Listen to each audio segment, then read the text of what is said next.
Good afternoon, my friends. Good afternoon. Welcome to My Mess Became My Message with our host, Dr. Michael. Hello, Doc. Hello, how are you? Well, I'm excited today. You're having one of my favorite people. Oh, that's so special. Yeah. At least I'm Get her to someone's tell, favorite. get her to tell you about by my encouraging her to be a star. Oh boy.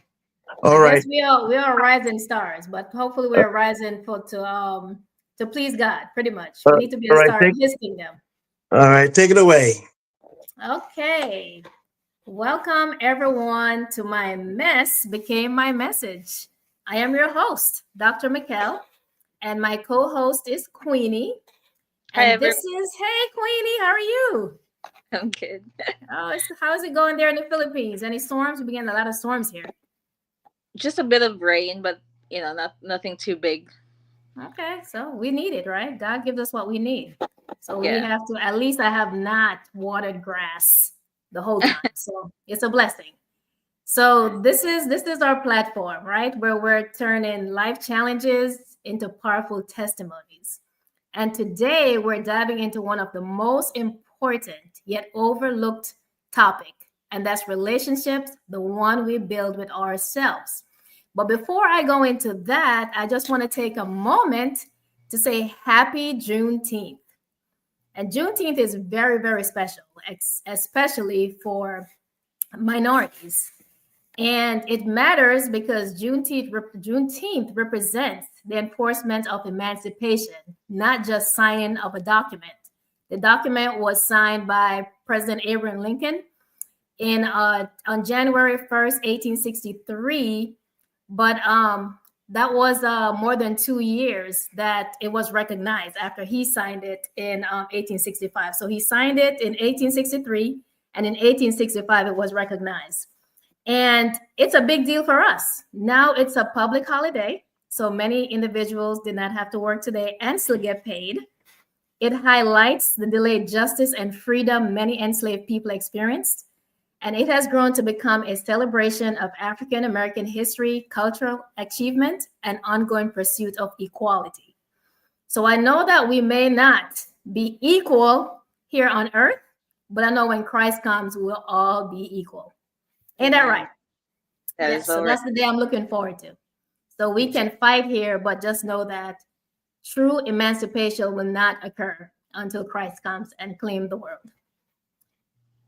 So back to our topic. Relationship, the one we build with ourselves. So in a world that constantly pulls our attention outward to work, family, relationships, and responsibilities, we often neglect the care, compassion, and understanding we need to give ourselves. Isn't that right? We tend to Yeah. want to care for everyone else but ourselves. But Mhm. the truth is, when we cultivate a healthy relationship with ourselves, every other area of our lives begin to flourish. So today, our guest is Miss Angela Habez Anderson. Hopefully, I didn't butcher her name. Will help us explore what it truly means to become our own best friend, how to heal from self neglect, and the daily practices that strengthen your inner connection. Hello, Miss Angela. Hello, how are you? So nice Um, to meet you both. oh, same here. We've spoken on the phone, we've texted, and now I'm putting the name, a face with the name. So welcome. Thank you. And I appreciate this opportunity. It's nice to see you and also to meet you, Queenie. Oh, Oh, nice. absolutely. Yes. Pastor Hobson has a lot to say about you. So I'm excited. I'm looking forward to this topic, um, becoming our best friends, because sometimes we tend to neglect us and try to give, but even the Bible says that we have to love our neighbor as ourselves. So pretty much ourselves, we come first. So if we don't know how to love ourselves well, how can we love someone else? Yeah. Exactly. Right? That would be Exactly. very hard. Yes. So now I am ready for you to share your story, your journey. So in well, actually, tell us a little bit about yourself first, And then, in your own words, what does it mean to build a relationship with yourself? But tell us something Okay. about you. Let our audience know who you are and what brought you to this topic. Well, I'm originally from Pittsburgh, Pennsylvania, and I relocated to New Jersey because I was a broadcast journalist in Pittsburgh, Pennsylvania. I came to New Jersey, New York area to pursue other broadcast opportunities. My father was living here in New Jersey and was attending Mount Olivet Seventh Day Adventist Church. Pastor Hobson was then became the pastor there, and I met him. And he was very active in the community, and he saw something in me that I didn't recognize in myself. And he suggested that I would be the women's ministry leader and health and temperance. And at first I said, no, I don't think so, because I really didn't know what to do. But through his guidance and his encouragement, I took on both positions and enjoyed them. And I remember the tent meetings that we would have and working in the community. And it was the encouragement from Pastor Hobson that, said, hey, you can do this. And it helped me to believe in myself. And I have not stopped since then. Oh, wow. That's amazing, because he's the reason why I'm here today.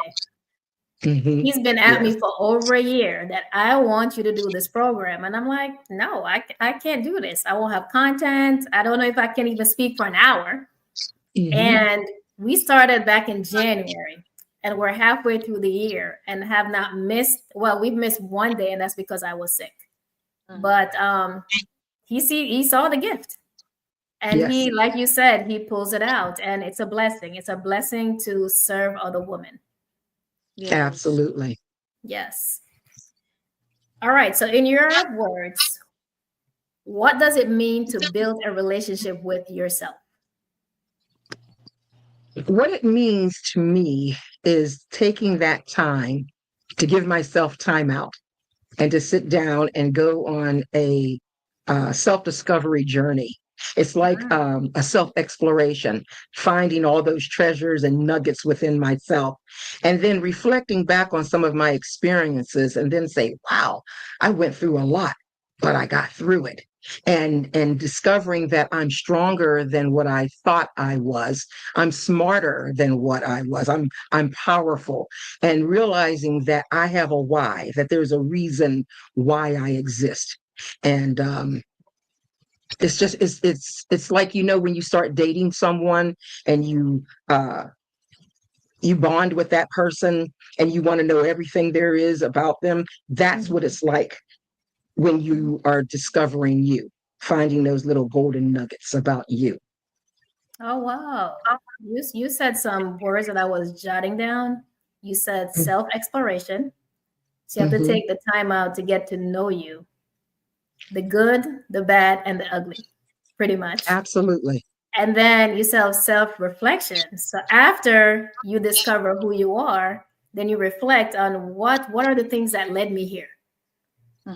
What are the good things, the bad things, and those are the things that actually make who you are. And once you reflect on those things, then you're able to discover who you truly is.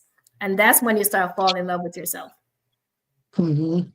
Yes. Yeah, I like that. So self-exploration, reflection, and discovery. Very important. So what led you to this topic? I have to go back to when I was a teenager. I was about 16, and I had a boyfriend, my first real boyfriend. And we had made plans the night before that he was going to go play basketball, and then we were going to go to the movies. As time moved on throughout the day, I hadn't heard from him. And so I was moping around and called his mother's house like 10,000 times. She said he's not home. So I was feeling some, down in the dumps. And my mother said, hey, what's going on with you? And I said, oh, I haven't heard from what's his lips. And she said, listen, she said, you can't sit around wasting your time thinking about somebody. She said, you need to do something for you. So she's made a few suggestions And I said, nah, I'm not really interested in doing that. And she says, well, you have that material, the fabric downstairs. You were going to make the dress. Would you like me to help you? And I said, yes. So my mom and I spent time, designing this dress. We bonded. And then when she saw that I knew what I was doing, she left me alone. And hours had passed. The dress was completed. And I had basically forgotten about him. And I learned then that I have to take time out for me, and Exactly. and not always practice that, but even as a mom, and my husband and I, we had 5 kids, 2 biological and then 3 that we had adopted. And after I had taken them to all of their activities, did the homework and put them to bed, it was my time for me to sit down. It was quitting time, actually, Yes. whether I wanted to watch a movie or whatever. So those are some of the things that I do and try to remember to do, because you can burn out if you don't. Yeah. Oh, absolutely. Absolutely. Because I can relate with you, because it's so easy to give yourself to someone else, especially when you have children. It's Yes. they're first and then you're second. But like you, one way of pouring into myself is working out.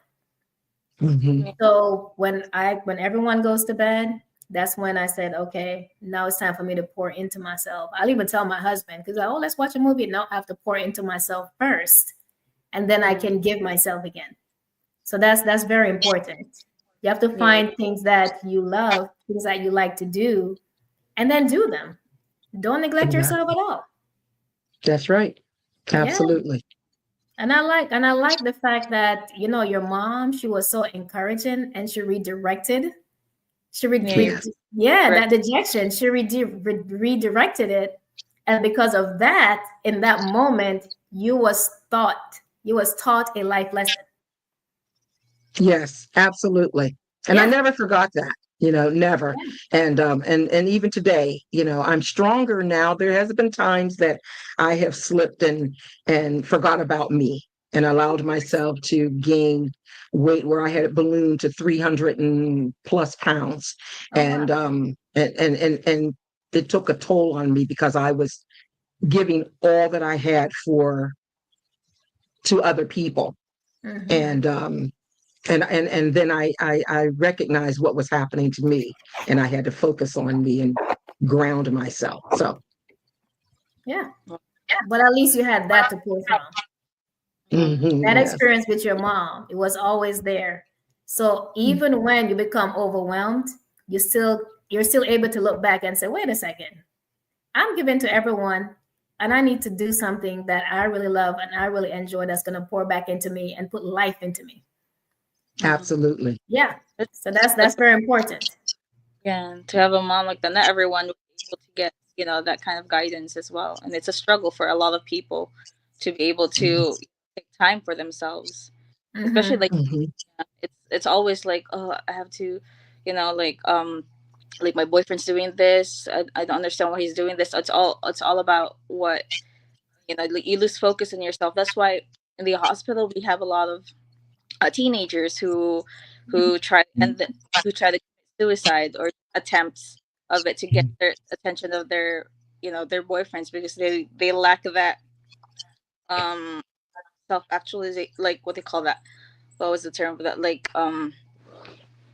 sense of self, to the Yes, that prioritize themselves first rather than like what their boyfriend would think, or to get the attention of others. Hmm. That's Yeah. so yeah. difficult. It's a Yeah. struggle. It's difficult. It's a struggle, and it's because we're we're always looking to be accepted, Hmm. and that sense of belonging. People would rather die than not to belong. I want to be a Hmm. part of this clique. I want to be a part of that. And I need to be accepted. And so we will morph into what they think we should be instead of Hmm. taking that time to discover who we are. And then if you take the time to discover yourself, then there's a label that says, oh, you're being selfish, Hmm. and nobody wants to be called selfish. But I liken that to when you get on an airplane, the stewardess will tell you, that if there's an emergency, you're going to get your oxygen mask, they're going to drop. And while you're suffocating, you're busy trying to help someone else. You're going to be ineffective. But you have to save yourself first, and then you can be effective in helping someone else. Exactly. And that is not being selfish. Not at all. Self-love is not selfish. It is absolutely necessary. It's necessary. It's necessary. Yes. Yeah. And while you were talking about, the teenagers that's trying to, kill themselves, Love that. Romans 12:2 came to mind, and it says, "Do not conform to the pattern of this world, but be transformed by the renewing of your mind." So renewing your mind helps you to see yourself the way God sees you. And I think that's the problem. It's like everyone is looking at someone else and trying to be like someone else instead of trying to be who God created them to be. Right. And the problem also is that, when we're born, we do not get an owner's manual. So you think about when you buy a whatever product, a television, for an example, you can either download the owner's manual, or it comes inside the box, and it tells you all the parts that you have or you should, receive. And then there's the troubleshooting pages. And for us, we create our own owner's manual, and it's usually based on other people's opinions and thoughts of us. But we do have an owner's manual, and it's the Bible. And That's if right. you were to turn to, let's see, I have one here, always loved, which is Romans 8:38, that you're capable, Mark 10:27, and that Ecclesiastes 3:11, you're beautiful. If you begin looking through the Bible, you will see that you were created for a purpose. And when God looked at everything that he had created, he looked and he said, it's not good for man to be alone, in Genesis. And then he made woman. And woman is an answer to man's problem. Yeah. And it's not just for us to be mothers and to birth.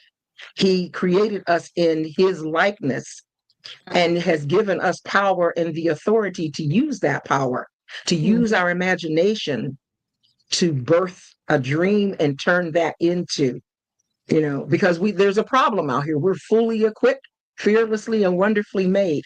So if we can perceive it, there's nothing that we can't do. We can achieve it. That's right. That's right. And I was going to add that we are fearfully and wonderfully made. We're complex human beings, and we're all different. And God, I laugh at him because I said, he just loved variety. He could have made us all the same. He could have made us think the same, act the same, but he didn't. Even the flowers, you look at the flowers, the variety, everything in nature speaks volume. It speaks about God. He loves variety. So don't try to be like anyone else. Be yourself. That's right. Yeah. That's right. In the same species, they don't look all the same. There's like different patterns for each one of them. Exactly. That's right. And that's something that go ahead. If you look at grass, before you cut it, it's a different shade. Yeah. That's what makes it look so beautiful. It's a different shade of green, slight shade, different than the next blade, but it's different. And so you're absolutely right. Yes. God, he loves variety. He does. And that's something that I had to instill in my kids very, very early. Because growing up, my mom era, it's like you please others. It's like you live your life for others. You think about, you care about what people think, so everything you do is to please someone else. And in the end, you're unhappy. So I grew up like that, was always trying to please and please and please. But when I hit 40, I think that's when self-actualization happened. And that's when I did not care. And I remember I told my mom, and she said, "Oh, no, you have to care what others think." I don't care. As long as the man up above, I'm pleasing him, no one else matters to me. And I've taught my kids that. Yes. Yeah. It doesn't matter. That's right. Okay. I like the, if you remember, I don't know if you had seen the original Roots, that miniseries. And when Kunta Kinte was born in Africa, his father raised him up at night and said, "Behold, the only thing greater than you," you Yes. know. And Yes. we have to instill that into our children. And Absolutely. my son, he's 30 years old now, but he walks around as though he has these huge antlers on his head. His head is always up because I told him that when he was, from the time he was a baby, that he was a prince, soon to be a king. And my daughter, she is a princess, and trust and believe me, she acts like a princess. And one day you will be a queen. And I instilled that in all of my children Oh, because I yes. want to know no one was greater than them but God. Yeah. And that's exactly how I always, no one knew my son's name until he was probably about 10. Mm, Everyone called him Prince. that's right. That's That's it. right. My Hmm. daughter, Princess. And up to this Yes. day, they're my prince and they're my princess. Hmm. And like you said, Absolutely. they live up to their names. Uh-huh. Names are Yes. powerful. So it's Hmm. important to instill those things in your kids when they're young. Very powerful. Absolutely. Yes. So now, why do you think so many people struggle with this, especially in today's culture? Because they're trying to fit in. They're looking for acceptance. And so Mhm. they will do anything. People pleasers, lack self-esteem, needing to belong, loneliness, the fear of rejection and abandonment, depending on things that happen in their childhood. Mm. Um, so, and again, that word selfish, and as women, we have been taught to be caretakers, you know, Mhm. and be nice and nurturing and take care of everyone else. And Yes. by the time we get finished with church, work, home, children, husband, parents, there isn't enough time to do anything for us.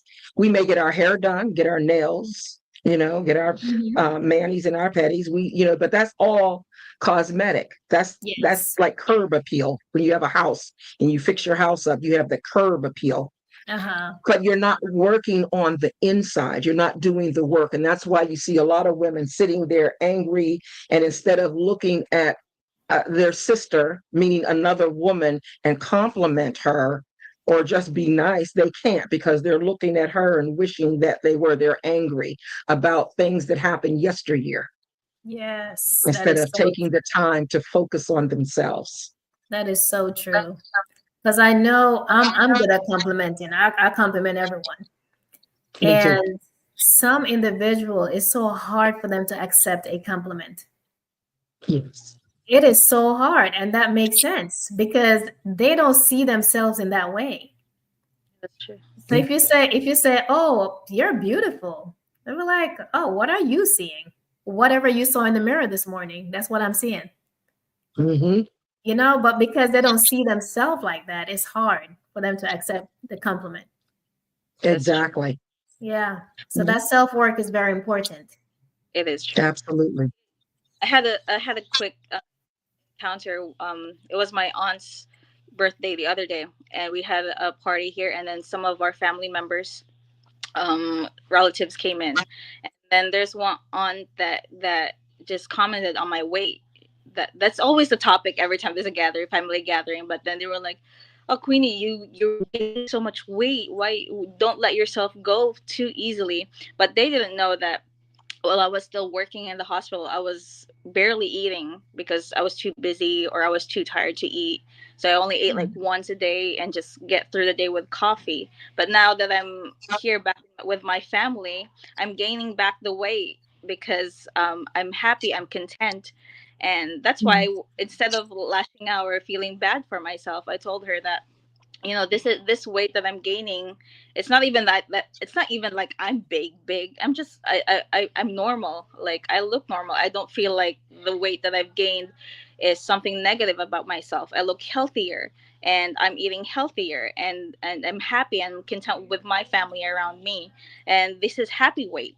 This is not a weight that's problematic. So we get a lot of that negative things thrown at us, but then Mm-hmm. if depending on how you perceive yourself, that would, you Mhm. know, that would definitely affect your day. But if you see that, you know, if you don't see anything negative with it and then try to shut it down immediately at that point, then you're not going to be thinking too much about it, and it's not going to bring down your self-worth as well. If you know that, you know, you're worthy, because, you know, God loves you.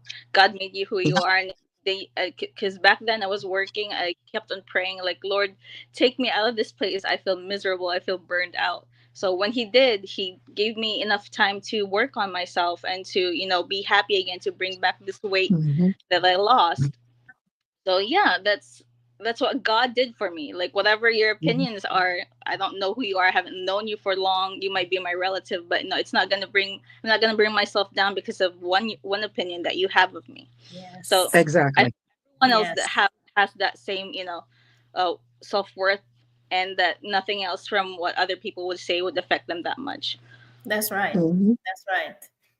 That's right. That's why people should not try to internalize everything someone says, because you don't know. A lot of times people project, so you don't know Mhm. what they're dealing with, and they That's try true. to project to make Yeah. you, to pull you down to their level. Mhm. Mhm. But I like that. I like your response to her. Yeah, that was Yes, good. That was absolutely. good. So now, Ken, how does childhood experience or past trauma affect our ability to have a healthy self relationship? Uh, it can be devastating. And I speak from experience. Um, I remember a time, it's my mom again. I remember a time, I think I was about 8 or 9 years old, and my mother, we were on our way somewhere, and I was skipping, holding her hand. It was a beautiful day. And out of the blue, she said, "You know, I just want to share something with you that when you were a baby, you know, your father and I had separated." And I said, "Yeah." And she said, "And I couldn't afford to take care of you. So I took you to an orphanage and I left you." And I looked at her and I was like, okay. My mind is then thinking, well, where was grandma and great grandma and Mhm. uncle and where's family? And she said that the orphanage called her and told her to come back and get me because they knew that she did not really want to leave me. And Mhm. I remember hearing those words and packing up those feelings because I that was how I was dealing with things. But the feeling was rejection and abandonment. And so that stayed with me. And I became a people pleaser Mhm. because I didn't want people to abandon me. I didn't want to be rejected.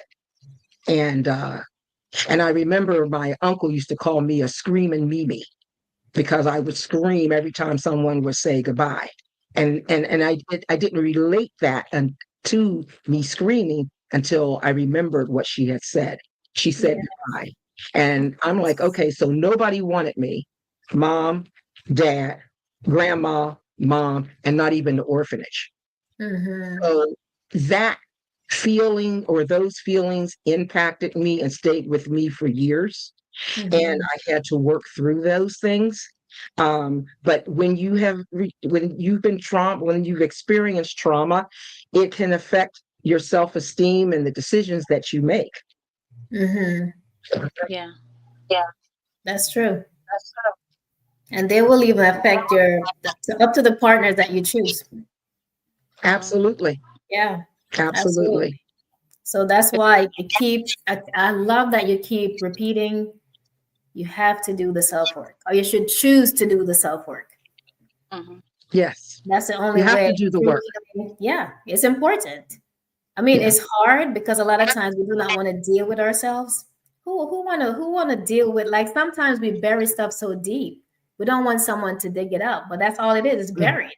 It wasn't dealt Mhm. with, so it's gonna keep resurfacing in every single area of your life. And it starts with Absolutely. you.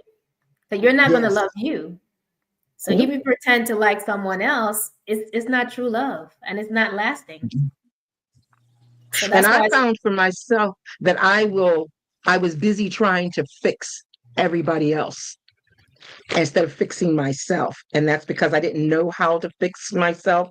There's a psychologist, I believe his name is R.D. Laing, and I don't have it verbatimly, but basically the quote was, the range of what we think until we fail to notice what we don't notice.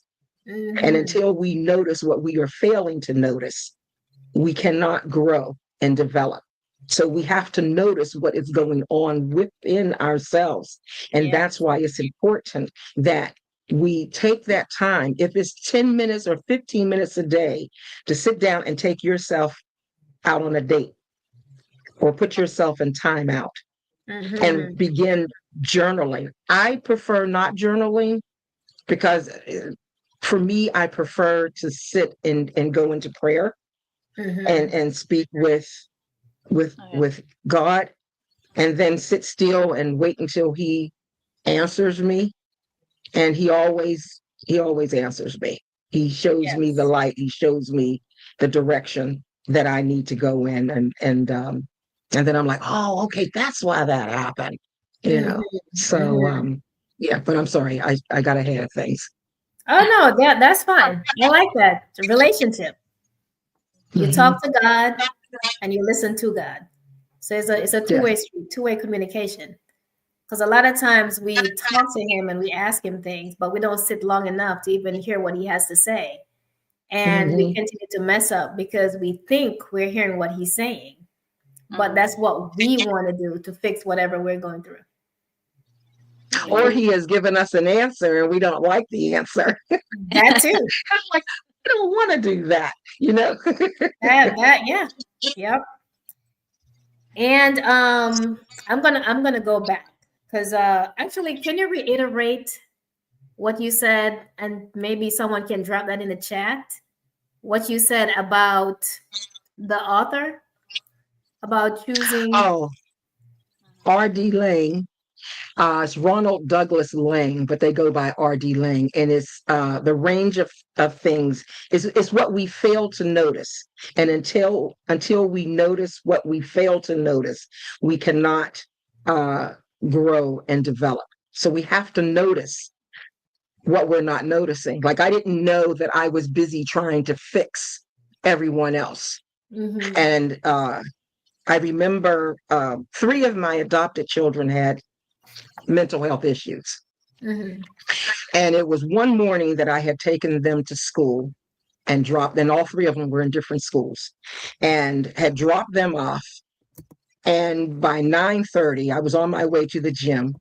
By 9:30, I had been to all 3 schools because each one of them had an issue. And so I went into this health food store and I was looking for passion flower, some tincture that would help calm my nerves. And I said to the young ladies, I said, I don't know why I adopted those kids. And she said, it was easier to fix them than to fix yourself. And I just stood there and I was like, what did she just say to me? And I didn't know how to respond. I didn't know if I should, give her a piece of my mind or just what. So I didn't say anything, but I never forgot what a Gigi was said to me. And it was true. It was easier to try to fix them than to fix myself. And I didn't know how to. So I didn't notice that there was something wrong with me. Yeah. He was too busy trying to fix someone else. Yeah. Absolutely. You're preoccupied. Yeah, absolutely. So what role does self-compassion play in healing? Oh, it's paramount. You think about, you have a friend and your friend comes to you for the 50th time and she's telling you all about her partner who has broken her heart again. Do you curse her out and say, you are so stupid? Why do you keep going to this? Why? I've heard this story. You keep going back. What is wrong with you? You're just dumb, stupid. I can't believe you. Or are you going to be there and say, come here, hold her, comfort her, and listen? That's how we should be with ourselves. But when we make a mistake, we're calling ourselves names. I'm so dumb. That is so stupid of me. We have 70 1,000 thoughts per day. And half of them are negative. Half of them, where we're saying negative things about ourselves. We have to stop the negative self-talk. When you get up in the morning and you put a dress on or a pair of pants, oh, I think they can see my cellulite, or I have thunder thighs, or this isn't going to work, or I need to get a girdle on, or oh, I have a wrinkle, or I have gray hair. We're constantly saying something negative about ourselves instead of getting up and saying, good morning, beautiful. I love you, Angie. I love being alive. Thank you, dear Lord. And looking in the mirror and just saying, thank you, God, and showing gratitude that you're not dead, that you have been given another day to correct what you messed up on yesterday. But we don't do that. So we have to have self-compassion and treat ourselves as though we would treat our best friend or our sister, or, or our child. Because inside of us is a child. That inner child is within us.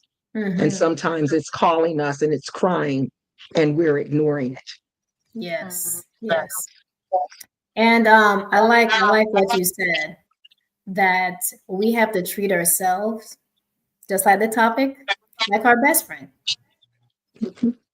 Like what would you say or do to your best friend? You're not going to curse them out. And the individuals that are watching, I want you guys to take note, because the resounding theme from the time we started has been self-love, has been showing gratitude. When you wake up in the morning, I've stressed that time and time again, and absolutely every single person that has came on has said the same exact thing. Give yourself grace, show yourself gratitude, get in that mirror, look at yourself and say something positive, or write down something positive about yourself. Because that is important. The more we do it, the more we'll start believing it. It's like you are retraining the neural pathways in your brain to think differently. And that's very important. I mean, when I learned to do that, it was when I was going through my divorce, because I thought that it was all me. I was at fault. I caused my divorce. And after I went through counseling, and it says, whatever happened, it would have happened even if you laid the red carpet down. If the cheating was going to happen, it was going to happen. Because that's a choice that he made. You never drive anyone to make choices or decisions that's going to impact their lives or impact someone else. You make that choice. And she told me to look in that mirror and start saying positive things about myself. And when I start saying that, I mean, I try to be humble, but sometimes it can, make you feel too proud, because now you're thinking of yourself differently. But it is important. It's important for you to put positivity into your life. Pour it in. Absolutely. Well, God said that his people are a peculiar people. Yes. And so you have to think of yourself differently. And, and when you do, you are more confident in yourself and you become fearless. You're willing to take healthy risk. Yes. And it's a rewarding experience. And to be honest with you, there is joy where there used to be sadness. There is joy in discovering who you are and begin believing in yourself. Yes. And, and I will say this, because I still wrestle with self-doubt. And I was nervous about this evening being on the show with you two ladies, because I was afraid that I would not know what to say. And so my mind was saying, you know what, maybe they'll cancel, or, why don't you get sick? That's what was in my ear. And I said, you know what, shut your mouth and get away from me. And I began praying. And I always ask the Lord to use me as his instrument. That's right. And to guide my tongue and say whatever you need me to say. And So that's why I said, oh, let me hurry up, get my computer ready, get everything set up, get the lights and everything. I was ready. I was getting ready around 5:30 Look at because that. I wanted to make sure that I was here, and God, he carves out a path for us. He lights our steps. Mhm. And when we don't follow, those are missed opportunities because those are Absolutely. blessings. Those are blessings that he has for us. Because you needed to be here. We need to hear this. There's so many that need to hear this. Mhm. Because we're struggling, especially as women. We are struggling because Yes. the world is not nice to us. It's not kind to us. No. Yeah. No. So we have to know that And it's important to take time out for us and to pour yes. into ourselves. And I like what you said about getting a counselor. Mhm. Many women, especially in our culture, um, you know, I grew up in the era where what goes on in our home stays in our home, and you don't talk about family secrets. And if Mhm. you needed to speak to someone, they would do this here. I don't know if you can see it, Yeah. she's crazy, you Yes. know. And so speaking to a counselor or a therapist, they would say, oh no, mm-mm. But there is nothing wrong with that. We should reach out and speak because we need help. Yes. We need you two ladies, this show that you have. And we have to learn as women that we have to support one another. Absolutely. And if my crown is crooked, then I don't have a problem with you telling me you need to fix your crown or just coming over and straighten it out for me. Mhm. But we have to learn to support one another because it's definitely necessary. It's needed. It's needed. Stop being crabs. Stop trying to Mhm. pull one another down and try to build. If you don't, if I don't have something positive to say about someone, I just won't say anything. Mhm. Yeah, that's I won't say yeah. anything hmm because Well, Well, my one time, I'm sorry, go ahead. oh no, I'm saying that our job as women is to build each other one another up, just like you said. Yes. Yeah. Well, there was a young lady, I'll never forget, beautiful African American girl. She was probably about 18, 19 years old. And she was on the college campus, and her and her boyfriend looked like they had just rolled out of the bed and came in to get, something at McDonald's. He was dressed really nice, with jeans, t-shirt. She came in, hair all over her head, clothes half on, and it looked like she had just got out of the bed. Mm-hmm. And I said to her, I said, listen, sweetie, I said, may I speak to you for a minute? And she said, oh, yes, sure. And I told her, I said, do not come out the house like this ever again. And I said, you just got up and got out of bed. And I said, and I'm being a grandma, a auntie, our mom. And I said, so allow me that. And I said, but if you were my daughter, I said, you would have gotten a really good talking to. And she Mm-hmm. looked at me and she said, you're right. And my husband was like, she's going to curse you out. I don't care. I needed to say that to her, Yes. Yes. because sometimes we have to tell our young ladies Mm-hmm. how to conduct themselves because they Absolutely. don't know. They don't Yes. know. They think it's cool. It's okay. No, it's not. You have to have some self-respect and pride in Mm-hmm. yourself, Yes. you know. And the next time she wakes up and she decides to roll out of bed and go to the store, she's gonna think twice. She Hmm. will Yeah. hear that voice at the back of her head, like, that's not what you Yes, yes. hmm Said what's meant to exactly. be said. That's why you were there at that moment Hmm. to say that to her. Yes, So, I Yeah. felt so. And wow.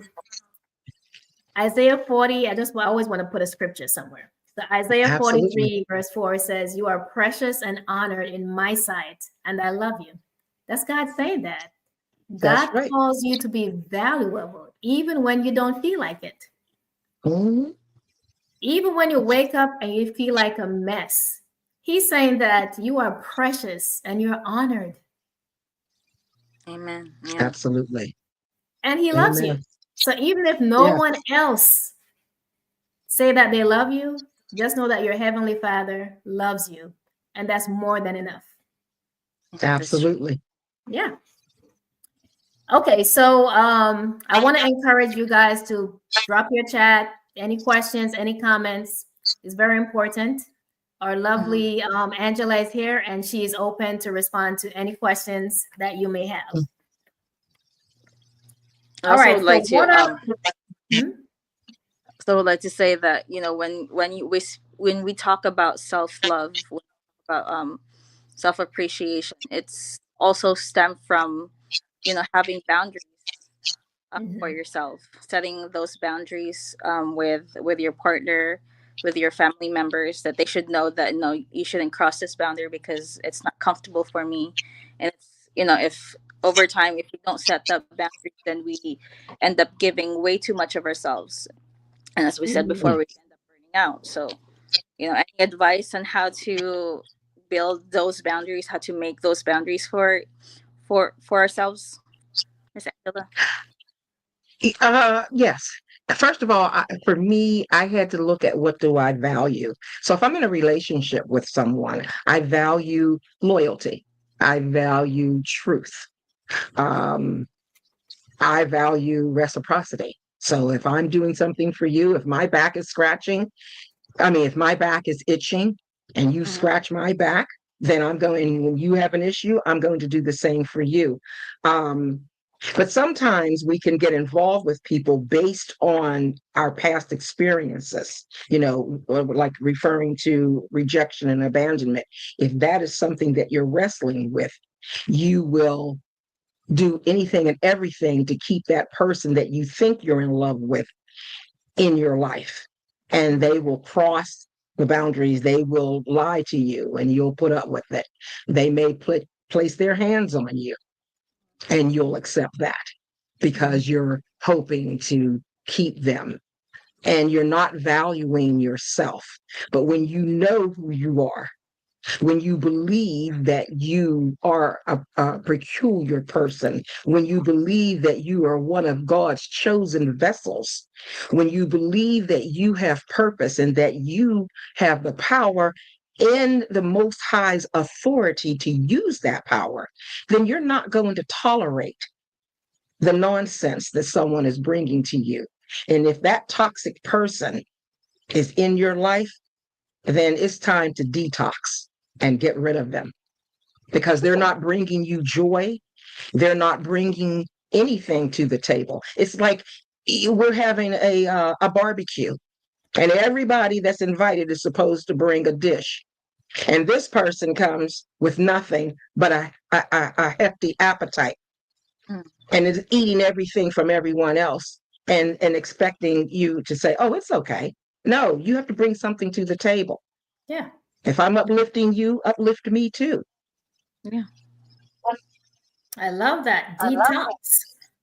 Get rid of the toxicity. That's Yeah. That's that's right. detox. Know who you are Uh-huh. and Mhm. believe. It's just not knowing, but believing. Because a That's lot of right. times we know who we are. We can quote scriptures. We can say we're fearfully, wonderfully made. You know, I was creating God's image. But do you know who you really are? Do you believe Mhm. that? Mm. So Mhm. it's not just knowing, but believing. And once Yeah. you discover, it's time to detox. Mhm. I like that. It's time to detox. Mm-hmm. All right. So with all that said, we need some practicality, right? Because when our viewers leave, how can they apply these things? So, what are some daily practices or habits that help nurture your relationship with yourself that you can divulge to our viewers? One of the things you have to find something that you like. See, when we talk about love, I'll put it this way: when you meet someone, you're not in love with them. Mhm. You're attracted to them. You like them. You like their conversation. So find something attractive about you. For an example, my daughter has a head full of beautiful hair. She spends a fortune because that's what she feels is one of her assets. Mhm. She likes her hair. She loves her hair. So she spends the money on that. Find something that you like about you and enhance it. And then Find something else that you like about you, and bring and nurture that. Start liking yourself. When we have made mistakes, and when you reflect, don't look at the mistakes and say, "Oh, that was so stupid of me." Look at it as a lesson that you should have learned. The problem is when we make mistakes, we don't learn from them. Yes. When I was mentoring young girls, I encouraged them to make mistakes because that's how they learn. So for an example, we were making slime, and everybody had directions. Some girls said, "Oh, I already know what to do." And the other ones read the instructions. The ones who didn't read the instructions, they didn't have slime. Those who did knew. So the next time we made slime, they all followed the directions. They learned from their mistakes. So there's a lesson in our mistakes. Learn from them, and spend time sitting down with yourself. Take yourself out to Barnes. I love going to Barnes and Nobles and just spending time reading a book, maybe have a cup of tea, but being your best friend, and writing down, what are your values? What do you like about you? And the more you and look at your successes. Look at the times that you had successes and you said, "Wow, I did that." And pat yourself on the back, give yourself a hug, even kiss yourself all over and say, "Yeah, I did that." That's going to build up your confidence. And the more you do that, the better you're going to feel about yourself. You're going to begin to fall in love with you. Yes.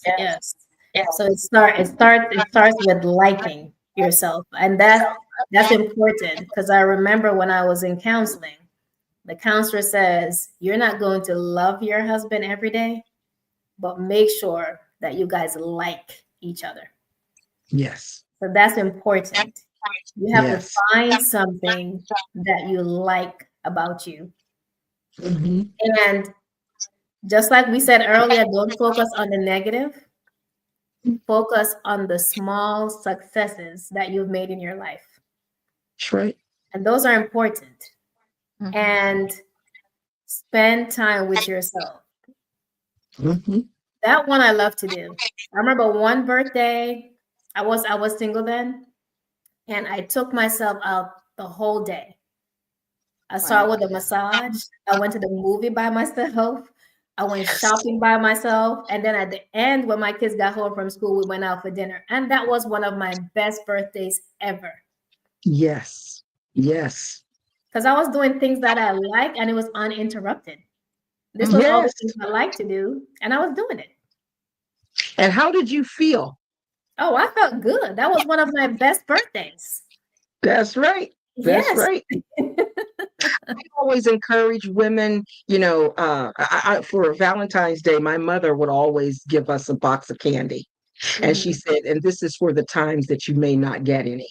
But I encourage women, it's Valentine's Day. "Oh, I don't have a Valentine's." So what? Buy yourself some flowers. Do something for you. Treat yourself to something. You're working every day. You're paying bills every month. You get a boatload of money and you got to shell it out. You got to make it rain up in these bill collectors. You have to pay. But you have to have something for yourself because you deserve it. And you have to show gratitude, because there are so many women who have gone to their grave with this source of power within them, and they never shared it. They never even knew it. And if I may, I'll tell you a very quick story about the prayer of Jabez, if you're familiar. Oh, yes.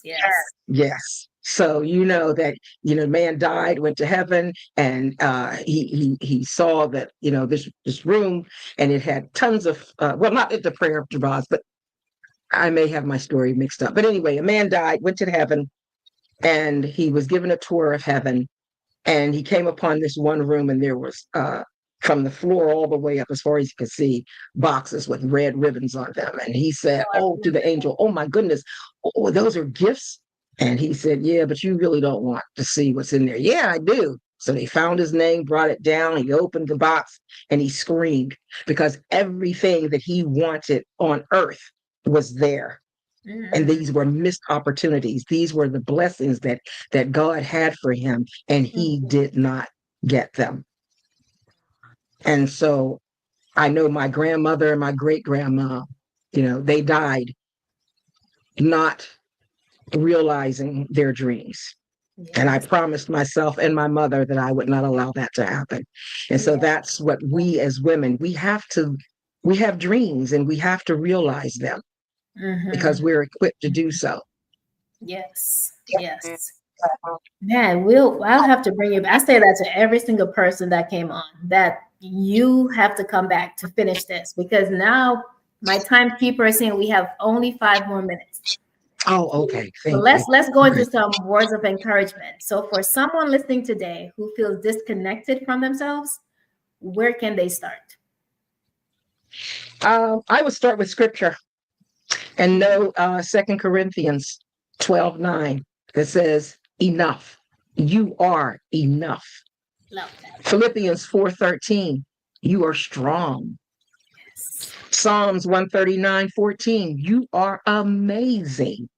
Yes. You are capable. It said that in Mark 10:27. And when you're feeling alone and you don't know where to go, Matthew 28:20, you're never alone. God is always with us, always. And he's there right by our side. And all you have to do is just turn to him and he'll be there. You may not want the answer or like the answer, but trust and believe me, it's the best answer for you. Yes. And it does mean that you have to take some time. You have to do the work. Yes. You have to do the work. Yes. And that's my mom. She said that you're speaking her language. She loves herself, and that's the truth. She loves herself. And I think that's where I got it from. That's right. But she never really started loving herself until we were grown. So now she's giving herself everything that she missed out on. So just to watch her now, it's amazing. I don't even envy her. I say, Mom, you do your thing, because that you gave everything for us. So now it's your time. He's doing it without guilt.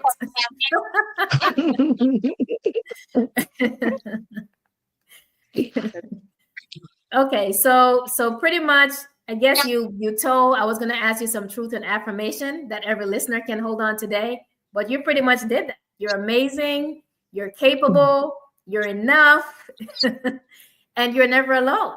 And that's the truth. That's right. You are never alone because God is omnipresent. That means that he can be everywhere at the same time. So you're never alone. Wow. What a powerful conversation. I just want to say thank you so much for not allowing those negative thoughts to conquer you so that you did not show up today. And I'm glad you did not get sick. Because we needed to hear this. So, building a relationship with yourself isn't selfish, it's necessary. It's an act of healing, growth, and honoring the person God created you to be. So, as today's guest, Miss Angela, reminded us, the journey begins with grace, continues with intentionality, and is sustained by truth. So it's very important. So if today's episode spoke to you, I encourage you to take one small step today. Whether it's journaling, speaking a kind word over yourself, or spending quiet time with God, remember, you are worthy of love, even from yourself. That's very important. So thank you guys so much for joining. I see so many names flashing across the screen, and I'm glad, my person in the background, Pastor Thompson, was giving you the shout out. Thank you so much for joining us tonight on My Mess Became My Message. Please join us next week as we delve into the topic, surviving spiritual warfare. And this is one of my very close friends who have written a book, and this is her personal biography. So please, until next time, take care of your heart, nurture your soul, and keep becoming the masterpiece you are created to be.